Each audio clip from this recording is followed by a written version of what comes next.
Hello everybody, I hope all of you are doing good. I am Deepika from LearnoHub, एक ऐसा free learning platform जहां पर आप पढ़ सकते हो physics, chemistry, maths, biology and SST absolutely for free only at learnohub.com।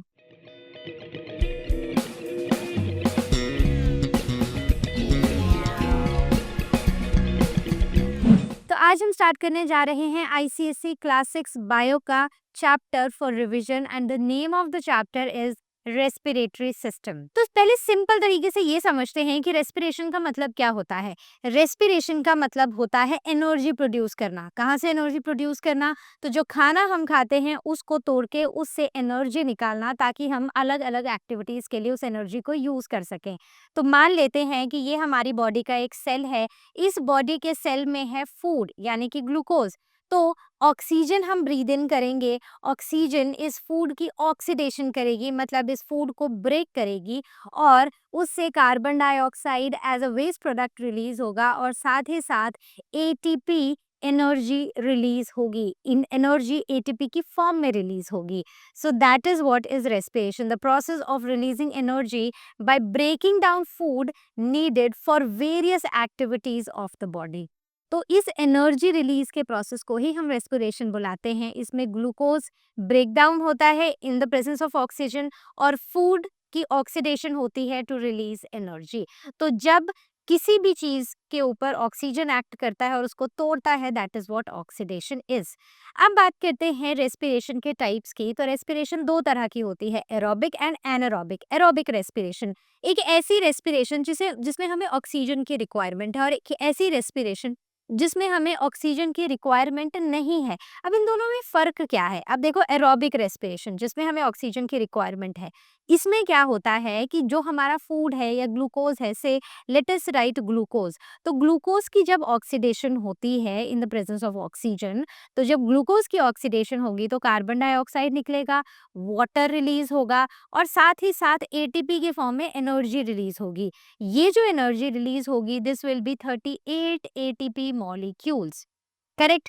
वहीं पर जब रेस्पिरेशन एनारोबिकली होती है, मतलब ऑक्सीजन की एब्सेंस में होती है, तो ग्लूकोज ब्रेकडाउन तो होता है लेकिन इसकी कंप्लीट ब्रेकडाउन नहीं होती है। तो रिजल्टिंग इथेनॉल बनता है, कार्बन डाइऑक्साइड बनता है और एनर्जी बनती है एटीपी की फॉर्म में, लेकिन सिर्फ 2 मॉलिक्यूल्स ही बनते हैं।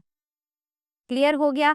तो अगर हमें बहुत सारी एनर्जी चाहिए तो ग्लूकोज एरोबिकली ब्रेक होना चाहिए, ऑक्सीजन की प्रेजेंस में ब्रेक होना चाहिए। अगर वो एनारोबिक हुआ तो उसकी इनकम्प्लीट ऑक्सीडेशन होगी और हमें बहुत थोड़ी एनर्जी रिलीज होती हुई दिखाई देगी। ये कहाँ पर होता है? ये कुछ सेल्स जैसे कि ईस्ट में एनारोबिक रेस्पिरेशन होती है।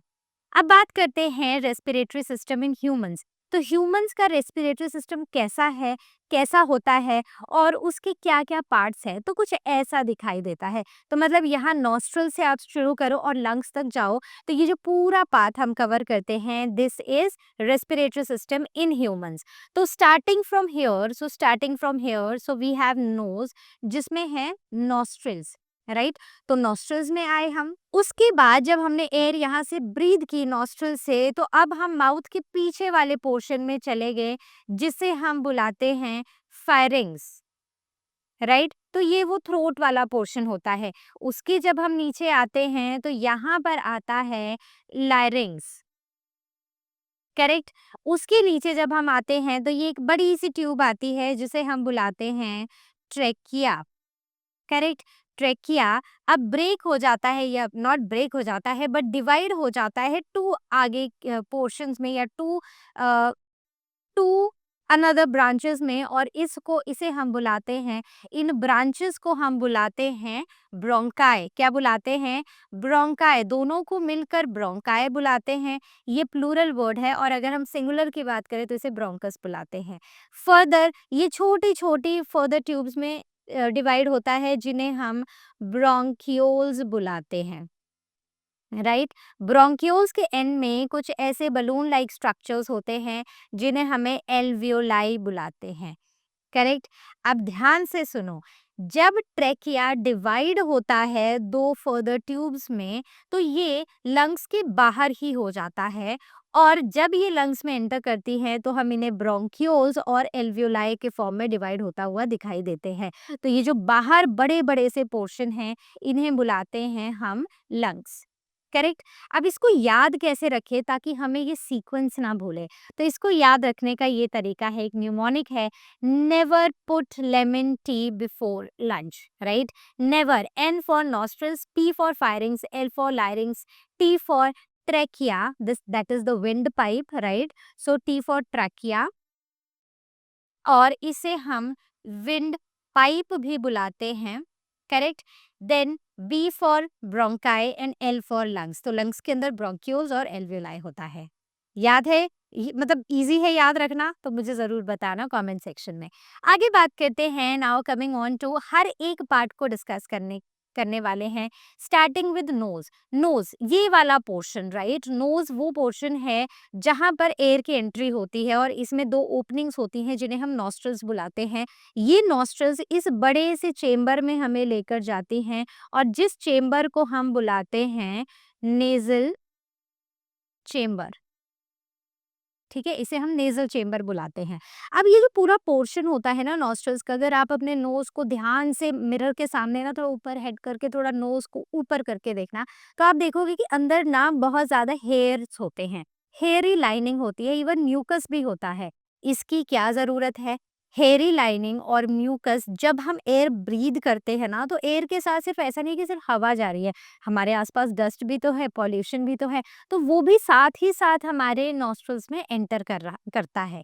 लेकिन अगर हमारे नोज में ये हेयरी लाइनिंग होगी ना, तो जितने भी ये बैक्टीरिया हैं, जितने भी अनवांटेड चीजें हैं ना, वो यहीं पर रुक कर रह जाएंगे, और सिर्फ साफ हवा फिर हमारे आगे पैसेज में एंटर करेगी। So hairy lining prevent us from dust from entering into our lungs.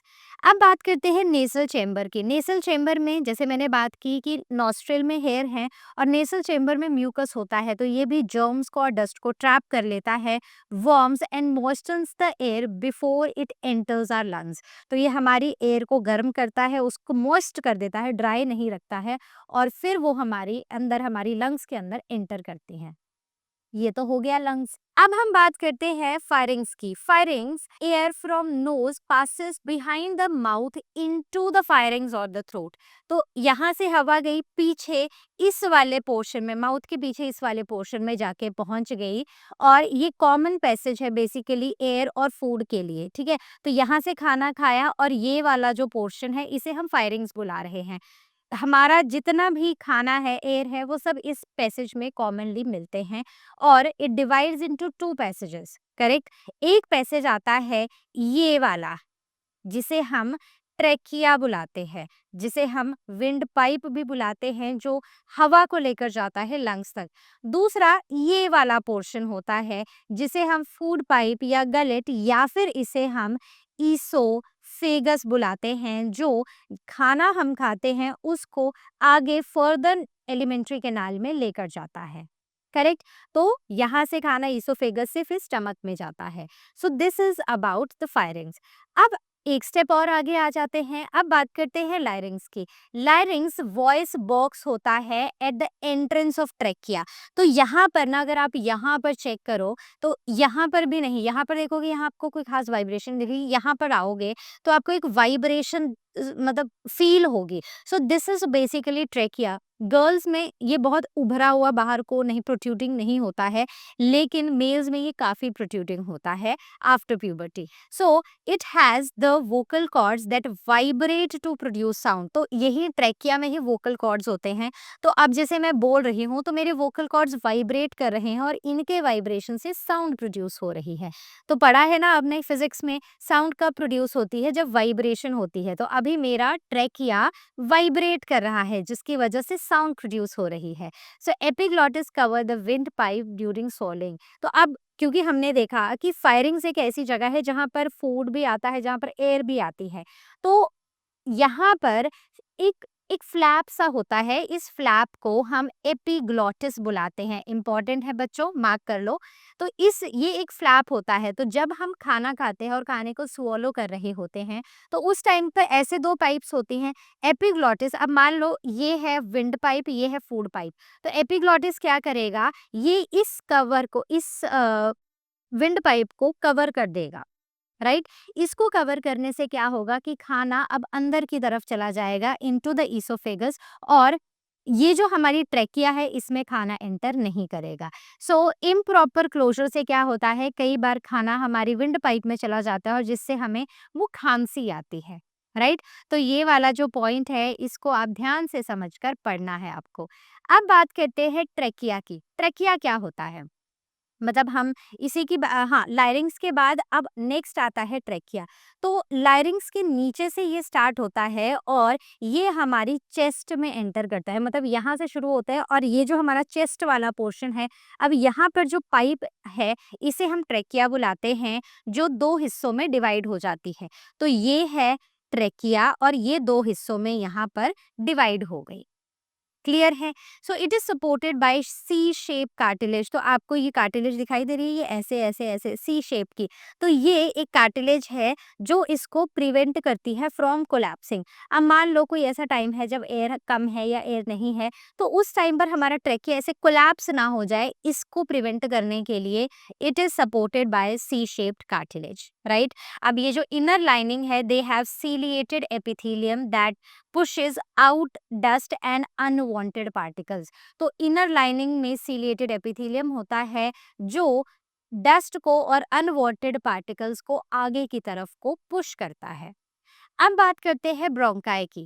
Bronchi कहाँ है, तो अब ये डिवाइड हो गया, राइट। तो जब ट्रेकिया डिवाइड होता है 2 ब्रांचेस में, इन दोनों को ही हम ब्रोंकस बुलाते हैं और together we call them bronchi. Plural is bronchi and singular is bronchus. और ये हमारे लंग्स में एंटर कर जाता है। Each bronchus divides into smaller bronchioles. तो ये आपको छोटे छोटे ऐसे पेड़ जैसे, मतलब ब्रांचेस दिखाई दे रही है ना, पेड़ की branches. So these are bronchioles, और ब्रोंकियोल्स के एंड में यहाँ पर होते हैं एल्वियोलाई, करेक्ट। तो ऐसे हमें ये दिखाई देते हैं। तो अगर मैं यहाँ पर इनको मार्क करूँ, तो ये ऐसे एंड में ऐसे छोटे छोटे छोटे छोटे बलून लाइक स्ट्रक्चर्स होते हैं, ठीक है। Okay. So bronchioles and in tiny air sacs called alveoli, और lungs contains millions of alveolis. और ये जो एल्वियोलाई की वॉल होती है ना, ये जो एल्वियोलाई की वॉल होती है ये काफी थिन होती है और मॉइस्ट होती है, जहां पर गैसियस एक्सचेंज होता है। क्लियर हुई बात। तो इसकी जो वॉल है ऐसे सिंगल सेल थिक होती है, सिंगल सेल की पूरी लाइनिंग होती है जो पतली होती है, और इसकी वॉल काफ़ी गीली गीली सी होती है, जिससे गैसेस एक्सचेंज काफ़ी फास्ट हो जाता है। और इसके आसपास ऐसे बहुत सारे ब्लड वेसल्स होते हैं जो एक्सचेंज, गैसियस एक्सचेंज में कार्बन डाइऑक्साइड और ऑक्सीजन के एक्सचेंज में हेल्प करते हैं। तो जब हम ब्रीद इन करते हैं तो हमारे साथ ऑक्सीजन अंदर जाती है, और ये ऑक्सीजन ये ब्लड वेसल्स ले लेते हैं, और इन टर्न हमें कार्बन डाइऑक्साइड इन एल्वियोलाई को दे देते हैं ताकि उसे हम बॉडी से बाहर फेंक सके। तो alveoli is something that is super duper important from exam point of view. Alveoli क्या होते हैं, उनका फंक्शन क्या होता है, वो कैसे अपना काम करते हैं, तो ये सब कुछ यहाँ पर लिखा है और ये आपके लिए बहुत इम्पॉर्टेंट है। आगे बढ़ते हैं। Now let us talk about lungs. Lungs कैसी होती है, तो पिंक कलर के स्ट्रक्चर्स होते हैं, स्पॉन्जी सा ऑर्गन होता है जिसके ऊपर ऐसे रिब केज होता है, ठीक है। तो यहाँ पर ऐसे पूरा एक प्रॉपर रिब केज होता है जो हमारी लंग्स को प्रोटेक्ट करता है, क्योंकि ये हमारे वाइटल ऑर्गन्स में आता है। अगर हमारी लंग्स काम नहीं करेंगे तो हम ब्रीथ नहीं कर पाएंगे, और गैसियस एक्सचेंज अगर एल्वियोलाई में नहीं होगा तो हमें ऑक्सीजन नहीं मिलेगी हमारे बॉडी के सेल्स को। तो लेफ्ट लंग जो है वो छोटी होती है जिसमें 2 लोब्स होते हैं, वहीं पर राइट लंग बड़ी होती है जिसमें 3 लोब्स होते हैं।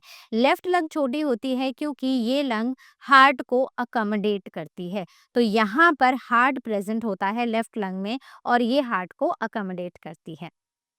आगे लंग्स ये डायफ्राम पे रेस्ट करती है, तो नीचे को ना ऐसा एक स्ट्रक्चर होता है जिसके ऊपर हमारी लंग्स ऐसे एकदम रेस्ट करती हैं। ये एक मस्कुलर शीट होती है जो हमारी चेस्ट और एब्डोमेन को सेपरेट करती है। तो अगर आप देखो तो आप अपने मतलब अपने पेट में यहाँ पर टच करके देखोगे ना, तो आपको एक ऐसा सा फील होगा कि कुछ ऐसा है।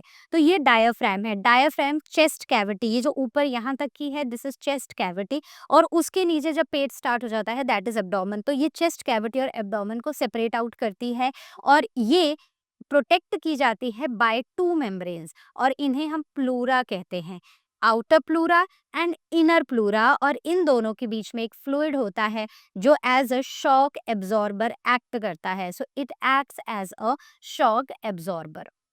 क्लियर हो गया। आगे बढ़ते हैं। Now talking about the gaseous exchange. तो लंग्स जब एयर होती है, ठीक है, जब हम एयर को ब्रीद इन करते हैं तो air in the respiratory passage is rich in oxygen. तो आसपास खूब सारी ऑक्सीजन है, वो हमारे अंदर चली जाती है जब हम ब्रीद इन करते हैं। लेकिन हमारे जो ब्लड वेसल्स हैं, जो एल्वियोलाई के आसपास हैं, वो सारी की सारी कार्बन डाइऑक्साइड लेकर आई हैं हमारे बॉडी सेल्स से। क्यों? अब हमारी इन ब्लड वेसल्स में कार्बन डाइऑक्साइड ज़्यादा है और ऑक्सीजन कम है।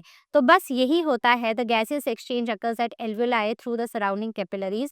ऑक्सीजन ब्लड में डिफ्यूज हो जाती है और वो हीमोग्लोबिन के साथ बाइंड करती है, आरबीसीज में हीमोग्लोबिन के साथ, और कार्बन डाइऑक्साइड डिफ्यूज हो जाती है ब्लड से इनटू द लंग्स, और फिर हम उसे एक्सहेल आउट कर देते हैं, हम उसे बाहर निकाल देते हैं, राइट, जब हम ब्रीद आउट करते हैं, जब हम एक्सहेल करते हैं। ठीक है, तो इसका मतलब होता है ब्रीद आउट। क्लियर हो गया। आगे बढ़ते हैं। अब यहाँ पर मैं इसको आपको समझाती हूँ। तो ये है हमारी ब्लड वेसल्स, राइट। तो ये ब्लड वेसल हैं, यहाँ पर ये डीऑक्सीजनेटेड ब्लड है, ये है oxygenated blood. Deoxygenated blood enter होता है हमारी ब्लड कैपिलरीज में जो बिल्कुल एल्वियोलाई को सराउंड कर रही हैं। यहाँ पर हमने ब्रीद इन किया तो यहाँ से खूब सारी ऑक्सीजन अंदर आई और ये इस जगह पर पहुंच गई। अब यहाँ पर क्या है, यहाँ पर खूब सारी ऑक्सीजन है लेकिन कार्बन डाइऑक्साइड कम है, और यहाँ पर क्या है कि यहाँ पर कार्बन डाइऑक्साइड ज़्यादा है और ऑक्सीजन कम है। तो ऑक्सीजन यहाँ पर डिफ्यूज होती जाती है और कार्बन डाइऑक्साइड इन टर्न यहाँ पर आती जाती है इस एल्वियोलर सैक में। तो ये जो पूरा स्ट्रक्चर होता है, ठीक है, ये जो अंदर कैविटी होती है, इसे हम एल्वियोलर सैक बुलाते हैं, राइट। एल्वियोलर सैक में कार्बन डाइऑक्साइड आएगी और ऑक्सीजन ब्लड कैपिलरीज में चली जाएगी। बस इस तरह होता है exchange of gases in the alveoli. तो ये बहुत इंपॉर्टेंट टॉपिक है एल्वियोलाई वाला। आगे let us talk about the phases of respiration. अब रेस्पिरेशन के ना दो फेजेस होते हैं। पहला होता है breathing, that is external respiration, जिसमें एक फिजिकल प्रोसेस है जिसमें हम हवा को अंदर ब्रीद इन कर रहे हैं, अंदर ले रहे हैं, और बाकी हवा को हम बाहर निकाल रहे हैं। तो it is inhalation and exhalation, air का अंदर आना और एयर का बाहर जाना। तो ये एक बिल्कुल ही एक फिजिकल प्रोसेस है, हवा अंदर लो हवा बाहर छोड़ो, right. So that is what breathing is, और इसे हम एक्सटर्नल रेस्पिरेशन बुलाते हैं। इसमें नॉस्ट्रिल नेजल कैविटी से लेके लंग्स तक हवा जाती है और इसी पैसेज से फिर इसी पूरे रास्ते से बाहर भी आ जाती है। Coming on to the second process which is the gaseous transport. ये सब कुछ होता है एल्वियोलाई में। कहाँ पर होता है? एल्वियोलाई में, जहाँ पर ऑक्सीजन लंग्स से हीमोग्लोबिन के साथ बाइंड कर जाती है आरबीसीज में, और ये ट्रांसपोर्ट हो जाती है हमारे बॉडी टिश्यूज में। वहीं पर कार्बन डाइऑक्साइड कलेक्ट करते हैं हमारे एल्वियोलाई और इसे लंग्स तक, ये लंग्स तक आ जाती है और इसे फिर हम एक्सहेल आउट कर देते हैं। तो the first phase was breathing, second was gaseous transport, and the final phase is cellular respiration, जिसे हम इंटरनल रेस्पिरेशन बुलाते हैं। क्यों? क्योंकि ये जाके हमारी बॉडी के सेल्स के अंदर होती है। यहाँ पर होता है फूड, सेल्स के अंदर पहुँच जाती है हमारे ब्लड के थ्रू ऑक्सीजन, और फिर ये रेस्पिरेशन के थ्रू कार्बन डाइऑक्साइड को एक्सहेल आउट कर देते हैं। तो यहाँ पर ये सेल्स के अंदर होती है, यहाँ पर ग्लूकोज की ऑक्सीडेशन होती है, और इस प्रोसेस में इस इंटरनल रेस्पिरेशन के प्रोसेस में एक तो carbon dioxide as a waste product release हो रहा है और साथ ही साथ यहाँ पर खूब सारी एनर्जी एटीपी के फॉर्म में रिलीज होती है। तो इसे हम बुलाते हैं रेस्पिरेशन, द सेलुलर रेस्पिरेशन और द इंटरनल रेस्पिरेशन। यहाँ पर कार्बन डाइऑक्साइड और water vapour as a waste produce होते हैं। क्लियर हो गई बात? कहीं पर अगर आपको कोई भी डाउट लगे तो either ask it on ask question section और you can book your class with learn hub Swayam. आगे बढ़े, अब हम आगे देखते हैं क्या है। Now the mechanism of breathing. अब ब्रीदिंग क्या है? मैंने आपको बताया था एक्सटर्नल रेस्पिरेशन, बस हवा का अंदर लेना और हवा को बाहर छोड़ना। तो ये कैसे होता है?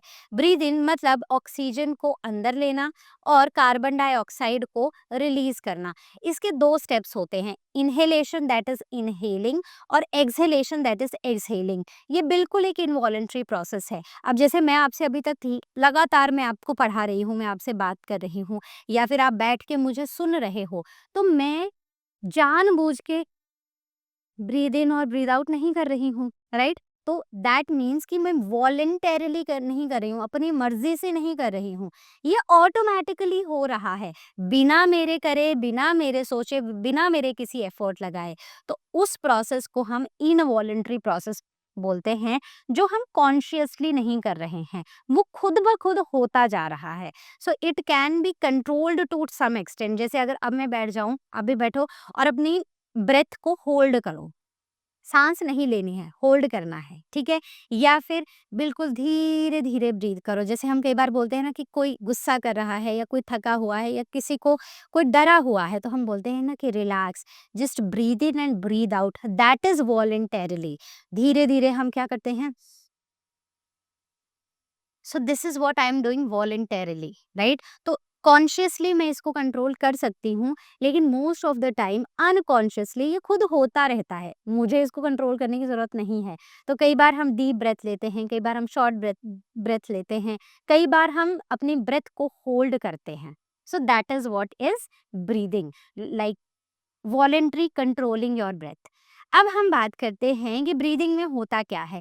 तो हमारे पास दो प्रोसेसेस हैं, इंस्पिरेशन एंड एक्सपिरेशन, या फिर मैं इसे ये भी बुला सकती हूँ इनहेलेशन और एक्सहेलेशन, ठीक है?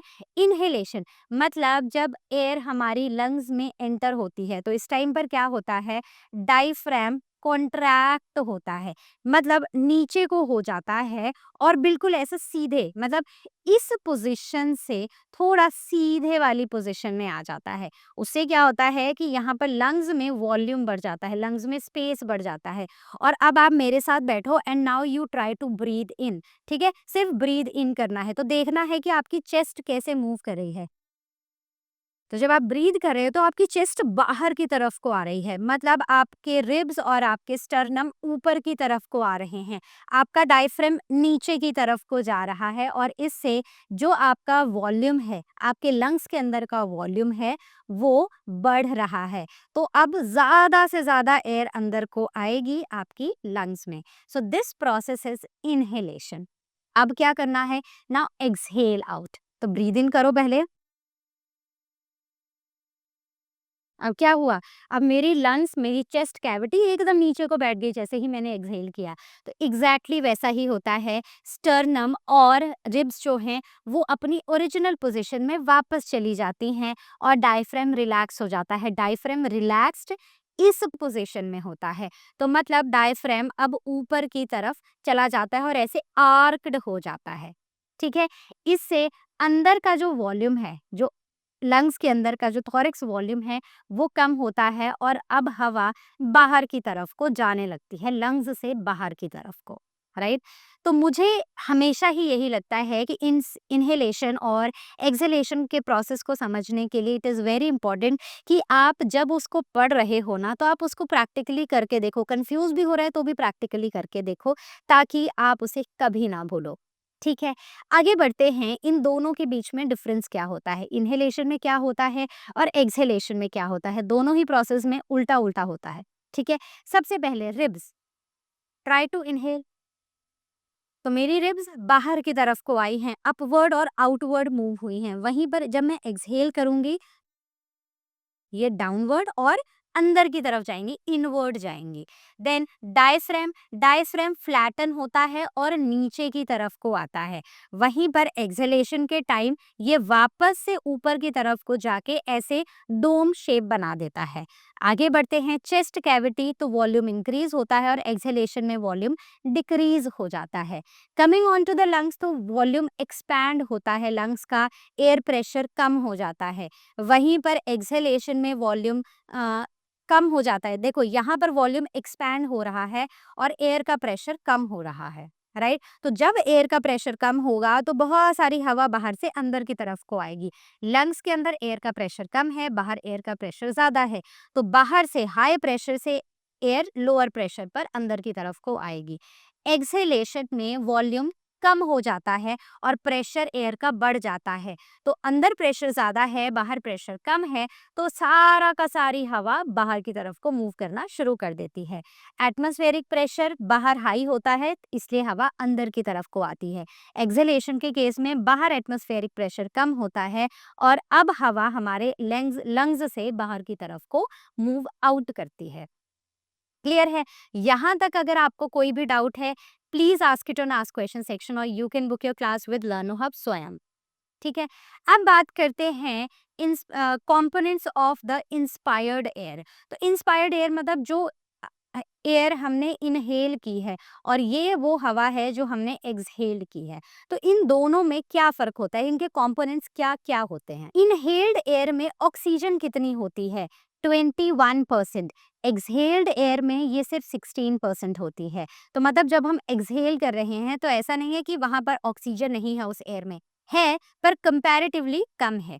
कार्बन डाइऑक्साइड इनहेल्ड एयर में 0.4% होती है और एक्सहेल्ड में इसका वॉल्यूम 4% तक बढ़ जाता है।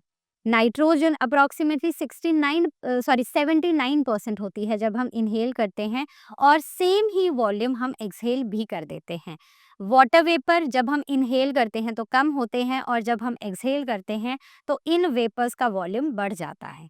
ठीक है, अब बात करते हैं ब्रीदिंग और रेस्पिरेशन के बीच के डिफरेंस की। ब्रीदिंग एक फिजिकल प्रोसेस, इनहेल करना, एक्सहेल करना, बस उतना सा ही है ब्रीदिंग।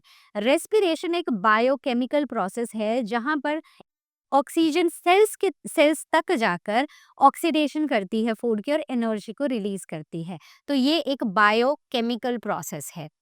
ठीक है, यहाँ पर केमिकल इक्वेशंस हो रही हैं, ग्लूकोज को ऑक्सीजन ब्रेक करके कार्बन डाइऑक्साइड, वाटर और एनर्जी रिलीज हो रही है। यहाँ पर air containing oxygen is taken into the lungs and carbon dioxide loaded with air is given out. यहाँ पर oxygen is utilised for oxidation of glucose और एनर्जी रिलीज होती है। लंग्स यहाँ पर इन्वॉल्व्ड होती हैं ब्रीदिंग में, लेकिन रेस्पिरेशन के केस में लंग्स इन्वॉल्व नहीं होते हैं, बट ऑलमोस्ट सारे ही लिविंग सेल्स यहाँ पर इन्वॉल्व होते हैं। लेकिन ब्रीदिंग के केस में सिर्फ हमारी लंग्स इन्वॉल्व होती हैं, सिर्फ ये जो हमारा रेस्पिरेटरी ट्रैक है सिर्फ ये इन्वॉल्व होता है। करेक्ट है? क्लियर है? आगे बढ़ें। Talking about the respiratory disorders, कैसे कैसे डिसऑर्डर्स होते हैं, ध्यान से सुनना। इन रेस्पिरेटरी डिसऑर्डर्स से खूब सारे क्वेश्चंस कई बार आ जाते हैं, खूब सारे क्वेश्चंस पूछे जाते हैं। ठीक है, तो this is something that is very very important. सबसे पहले है ब्रोंकाइटिस। ब्रोंकाइटिस मतलब हमारी ब्रोंकाई को कुछ हो जाता है। अब होता क्या है कि हमारी ब्रोंकाई की जो लाइनिंग होती है, ठीक है, तो ये हमारी अगर ब्रोंकाई है तो इसकी ये जो लाइनिंग है ना, इस लाइनिंग में इन्फ्लेमेशन हो जाती है, राइट। तो मेम्ब्रेन स्वॉलन हो जाती है, इसका ये जो पैसेज है जो अदरवाइज इतना है, तो इन्फ्लेमेशन की वजह से, इन्फ्लेम्ड होने की वजह से, स्वॉलन होने की वजह से ये जो लाइनिंग है ये फूल गई है और फूल जाने की वजह से ये जो अंदर का एरिया है, ये जो ल्यूमन है, ये नैरो हो गया। तो पहले ल्यूमन इतना था लेकिन अब इसमें इन्फेक्शन हो गया, ये इन्फ्लेम्ड हो गई, तो अब लाइनिंग मोटी हो गई और जो ल्यूमन है, जो ये वाला एरिया है जहां से गैसेस पास हो रही हैं, वो कम हो गया है। That is what is the meaning of the swollen membrane, और अब एयर पैसेज कम हो जाता है। ठीक है, यहाँ से ब्रेथलेसनेस होती है क्योंकि कम एयर मूव कर पा रही है हमारी ब्रोंकाई में और हम ज्यादातर हमें कॉफिंग होती है। कॉजेज़ क्या है, कोई वायरल इन्फेक्शन भी हो सकता है, या फिर अगर आप ऐसी जगह पर रह रहे हो जहाँ पर एयर पॉल्यूशन है, या बहुत ज़्यादा कोई आपके आसपास स्मोकिंग कर रहा है, उस वजह से भी ब्रोंकाइटिस हो सकता है। क्लियर है? ब्रोंकाइटिस में ये जो ब्रोंकाई हैं, राइट? जो ट्रैकिया ब्रोंकाई में डिवाइड हो रहा है, तो ये ब्रोंकाई इन्फ्लेम्ड हो जाती है, फूल जाती हैं, जिसकी वजह से एयर को मूव करने वाला जो पैसेज है वो नैरो हो जाता है। आगे बढ़ते हैं, ब्रोंकाइटिस का ट्रीटमेंट क्या है? तो आपको क्या करना है, खूब सारा पानी पीना है, एक बैलेंस्ड डाइट लेनी है, अपने हाथों को फ्रीक्वेंटली वॉश करना है, और आपको बहुत सारी रेस्ट लेनी है। Next is asthma. एज़मा एक क्रॉनिक डिजीज है जिसमें इन्फ्लेमेशन और स्वेलिंग होती है हमारे एयर पैसेज की। तो ये जो हमारा पूरा एयर पैसेज है ना, ये पूरा ही फूल जाता है और सारा ही इन्फ्लेम्ड हो जाता है, एंड इट अकर्स पीरियोडिकली, और यहाँ पर एज़मेटिक अटैक्स भी देखे जाते हैं। सिम्टम्स क्या हैं कि चेस्ट एकदम ऐसे टाइट लगेगी, शॉर्टनेस ऑफ ब्रेथ होगी और वीजिंग होगी।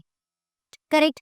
इम्प्रूव्स विद मेडिकेशन, तो यहाँ पर मेडिकेशन के साथ ये कंडीशन इम्प्रूव भी हो जाती है।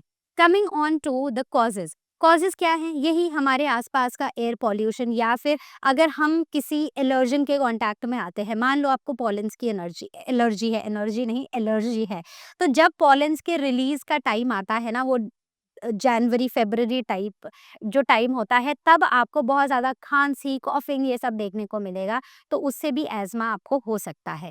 ट्रीटमेंट क्या है, ब्रोंकियोडाइलेटर्स लेने पड़ते हैं, मतलब वो जो इन्हेलर्स होते हैं वो लेने पड़ते हैं, ताकि हमारे एयरवेज वाइडन हो सके, ताकि वो इस कंडीशन में आ सके। किस कंडीशन से, तो मैं एक बार ऐसे ड्रॉ करती हूँ, इस वाली कंडीशन से जहाँ पर ल्यूमन नैरो हो चुका है, तो इस कंडीशन से हमें इस कंडीशन तक आने के लिए ब्रोंकियोडाइलेटर्स की ज़रूरत होती है, and they often contains corticosteroids to reduce inflammation. तो कॉर्टिकोस्टेरॉइड्स हम यूज़ करते हैं जिससे इन्फ्लेमेशन कम होती है। अब बात करते हैं न्यूमोनिया। निमोनिया एक रेस्पिरेटरी इन्फेक्शन है which is caused by bacteria. तो एक ऐसा इन्फेक्शन जो बैक्टीरिया की वजह से होता है, जैसे asthma viral infection, bronchitis viral infection की वजह से हो सकता है, लेकिन निमोनिया बैक्टीरिया की वजह से होता है। इसमें क्या होता है, अब ये डिजीज है हमारे एल्वियोलाई की, कहाँ पर, अब कोई मैं एयर पैसेजेस की बात नहीं कर रही हूँ, मैं बिल्कुल अंदर जाके एल्वियोलाई एयर सैक्स की बात कर रही हूँ। तो बैक्टीरिया एयर सैक्स में या फिर एल्वियोलाई में एंटर कर जाता है और वहाँ पर मल्टीप्लाई करना शुरू कर देता है, और हमारे ये एल्वियोलर सैक ऐसे पानी से भर जाते हैं। जब ये पानी से भर जाते हैं तो अब गैसियस एक्सचेंज प्रॉपरली नहीं हो पाता है इस फ्लूइड के भरने की वजह से। सिम्टम्स चेस्ट पेन हो जाते हैं, चिल्स होते हैं, और बहुत ज़्यादा हाई फीवर भी देखने को मिलता है।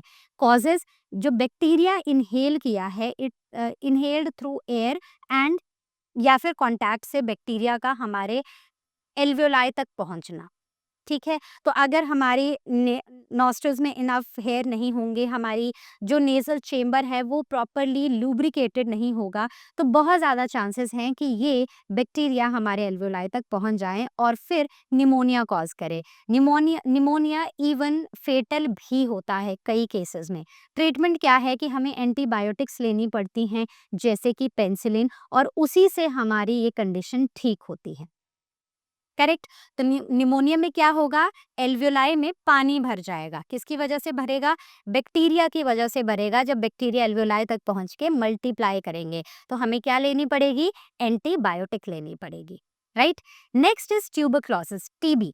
टीबी एक रेस्पिरेटरी इन्फेक्शन है जो बैक्टीरिया की वजह से होता है, and this leads to continuous coughing. तो मतलब एक इंसान है जैसे बोल रहा है, वो वो खांसे ही जा रहा है, मतलब कंटिन्यूअसली कॉफिंग होती है। सिम्टम्स, लो फीवर रहता है, चेस्ट पेन रहती है, और इवन वेट लॉस भी देखा जाता है। अब बात करते हैं इसके कॉजेस की। तो बैक्टीरिया स्प्रेड होता है through air, dust and sputum. Treatment में बीसीजी वैक्सीन यूज की जाती है for prevention. Antibiotics like streptomycin is used. तो वैक्सीन और एंटीबायोटिक्स का यहाँ पर यूज किया जाता है ट्यूबरक्लोसिस को क्योर करने के लिए।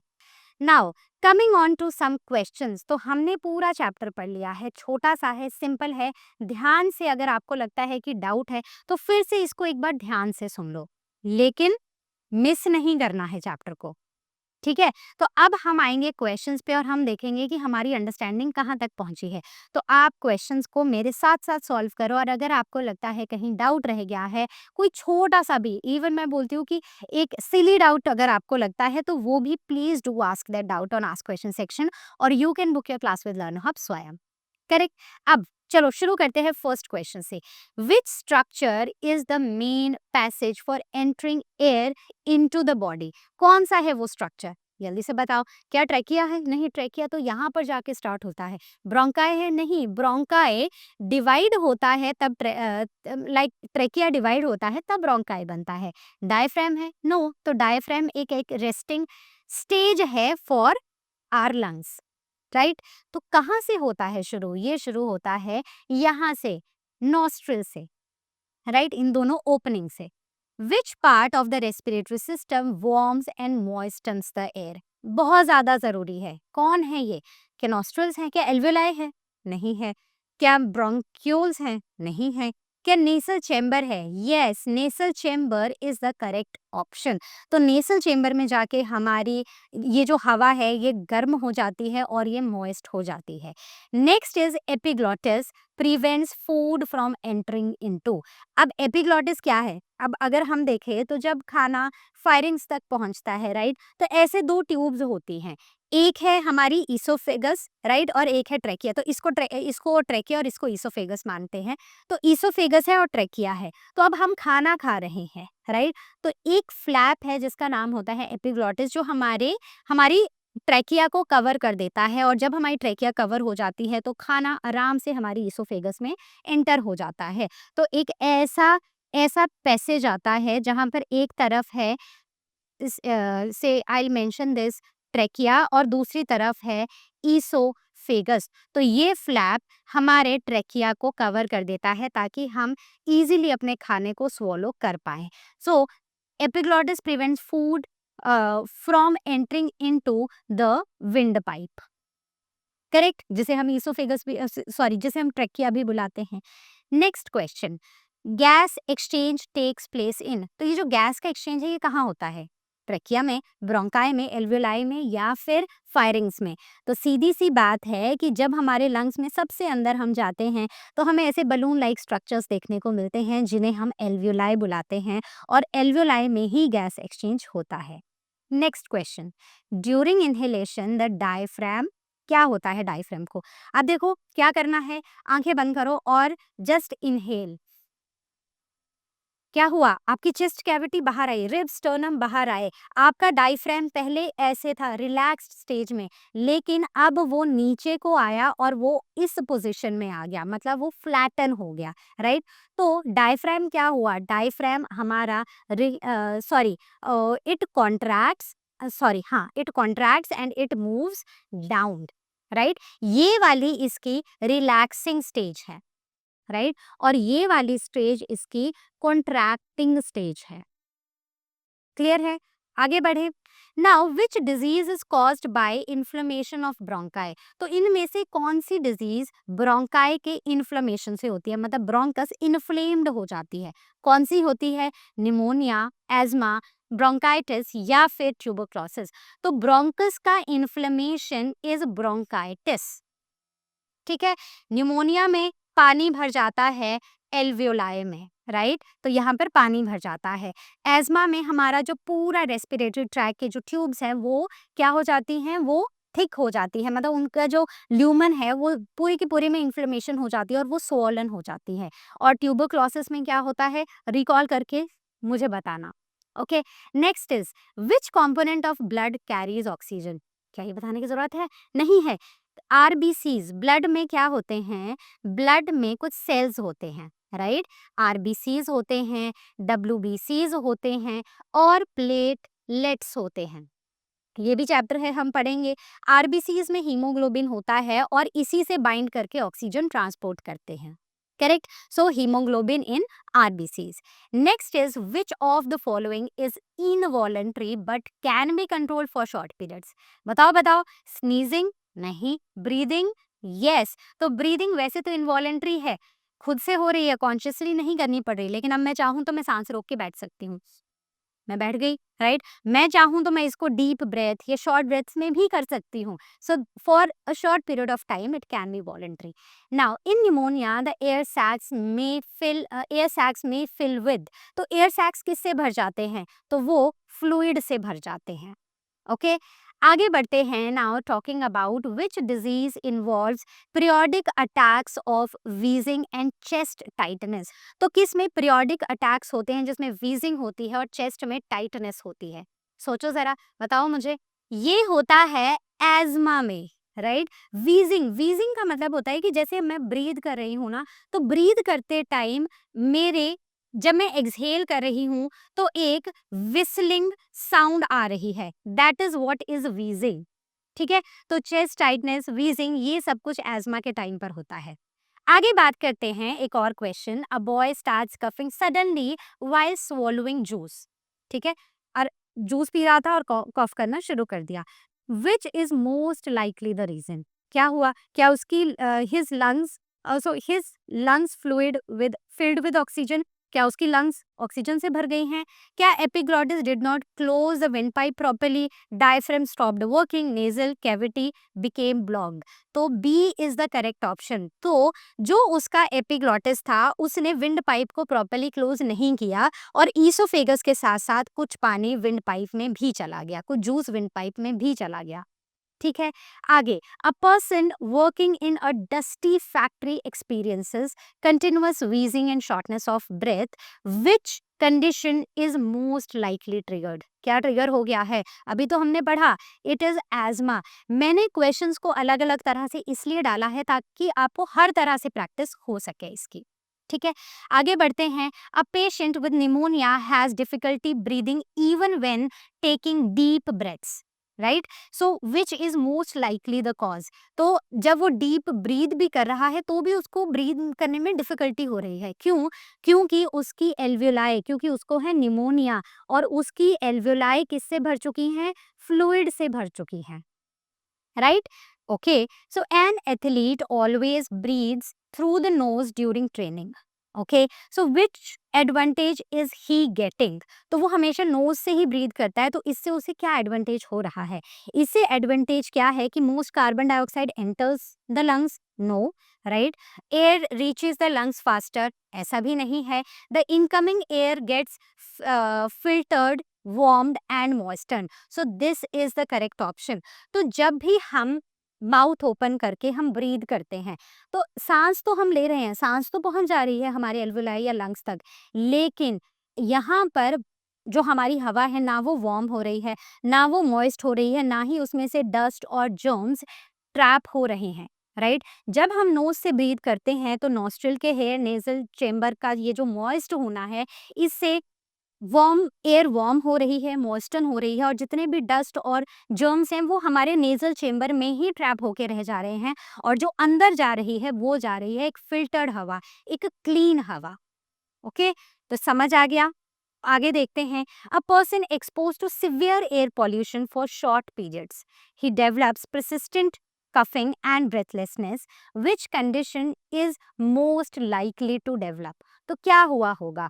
तो मोस्ट लाइकली यहाँ पर उसको ब्रोंकाइटिस हुआ होगा, उसकी जो ब्रोंकाई हैं वो इन्फ्लेम्ड हो गई होंगी, स्वॉलन हो गई होंगी, राइट? अब ये है आपके लिए होम असाइनमेंट जहाँ पर आपको ये क्वेश्चंस करने हैं और इनके आंसर्स रिलीजियसली आपको नोटबुक उठानी है, उसमें लिखने हैं पॉइंट बाय पॉइंट, सारी चीज़ें आपको मेंशन करनी है। इससे आपकी प्रैक्टिस होगी और इसके साथ साथ जितने भी आपके बुक में क्वेश्चंस हैं, मैंने कोई सिंपल क्वेश्चन नहीं डाला है, मैंने थोड़े से सोचने वाले क्वेश्चंस ही डाले हैं ताकि आपकी अच्छे से अच्छी प्रैक्टिस हो। तो इनको लिखना है, कॉपी में लिखना है, अपने पेरेंट्स से चेक कराना है। ओके, और साथ ही साथ बुक के जितने भी क्वेश्चंस हैं उनको भी प्रैक्टिस करना है और इससे पहले कि आपके साइंस सब्जेक्ट का नेक्स्ट चैप्टर लाइव हो, उससे पहले इस चैप्टर को एकदम पक्का कर लेना। Okay, so this was all from our today session. I hope chapter समझ आ गया है और अब अच्छे से पढ़ लेना क्योंकि हमें स्ट्रेस को नहीं बढ़ाना है, हमें कॉन्फिडेंस को बढ़ाना है, right? So I see you next time with the next video. Till then all of you take care and as you all know LearnoHub मतलब फ्री है पर बेस्ट है।